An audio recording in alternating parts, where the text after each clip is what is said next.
47 տարի միմյանց սպառնացող պատժամիջոցներ կիրառող եւ պատերազմող կողմերը Վաշինգտոնն ու Թեհրանը հայտարարում են համաձայնության մասին։ Միացյալ Նահանգների նախագահ Դոնալդ Թրամփն ու Իրանի նախագահ Մասուդ Փեզեշքյանը ստորագրել են փաստաթուղթ, որը կարող է փոխել ոչ միայն երկու երկրի հարաբերությունները, այլև ամբողջ Մերձավոր Արևելքի քաղաքական քարտեզը։ Բայց այդուամենայնիվ նախագահ Թրամփը սպառնացել է վերսկսել Իրանի դեմ հարվածները, եթե Թեհրանը չկատարի իր ստանձնած պարտավորությունները։ Ամեն դեպքում պատմական է ինքը եւ մեծ տարբերություն ունի 15 թվականի ձեռքբերված համաձայնագրի հետ, այստեղ նաև այն տարբերությունը, որը Իրանը տարածաշրջանում իր հեգեմոնիկ ամեն դեպքում շրջանակները պահպանեց։ 14 կետից բաղկացած ուշագիրը նախատեսում է հրադադար, պատժամիջոցների փուլային վերացում, սառեցված ակտիվների ապաշրջափակում եւ Իրանի տնտեսության վերականգնման համար 100 միլիարդավոր դոլարների ծրագրի մշակում։ Սակայն գլխավոր հարցն այն է, թե իրականում ով է ավելի շատ շահել այս համաձայնությունից։ Պահպանեց իր հրթիռային ծրագիրը, ստացավ կամ ստանալու է պատերազմից պատճառած իր վնասների գումարները, տրանզուգահեռ նաև ստանալու է իր սառեցված գումարները, որը այսքան տարի նավթի վաճառքից արդեն գոյացել էր մոտ 24 միլիարդ դոլարի մասին է խոսքը գնում, այնպես որ ավելի շահավետ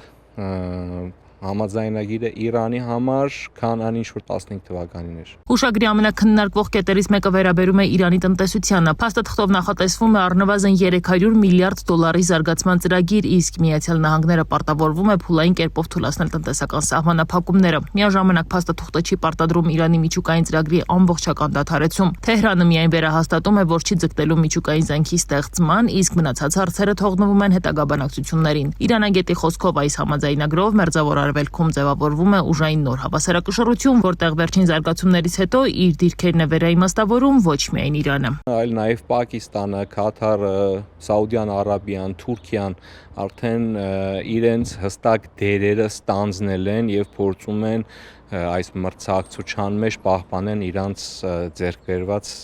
դիրքը։ Իրանը նաև ամեն դեպքում այս պատերազմից հետո իրեն այնպես դրսևորեց, որը արդեն տարածաշրջանի երկիրները ճակերտյալ ասած պարտավոր են իրենց անվտանգությունը ապահովելու համար հաշվի առնեն նաև Իրանի տեսակետները։ Թեև համաձայնագիրը տարբեր արձագանքներ է առաջացրել Իսրայելում, փորձագետները չեն շտապում այն ներկայացնել որպես Թել Ավիվի պարտություն։ Հակառակ փաստաթղթում ամրագրված մի շարք դրույթներ ըստ նրանց համապատասխանում են նաև Իսրայելի անվտանգության հիմնական պահանջներին։ Իսրայելը նաև ձեռքբերումներ ունի այս համաձայնագրից, որովհետև երբ Իրանը բացահայտ պարտավորվում է չգնալ դեպի միջուկային զենք, դա արդեն Իսրայելի ձեռքբերումն է։ Հիմա քաղաքական, իրենց ներքաղաքական խնդիրներով կարող է իրենք խոսեն, ներկայացնեն, որ սա մենք միայնակ մնացինք, Ամերիկան խոսքի օրինակի համար մեր շահերը հաշվի չառավ, այո, որոշ չափով հաշվի չառավ, այսինքն Միացյալ Նահանգները նաև իր շահերը ավելի նախընտրեց, քան իր դաշնակցի։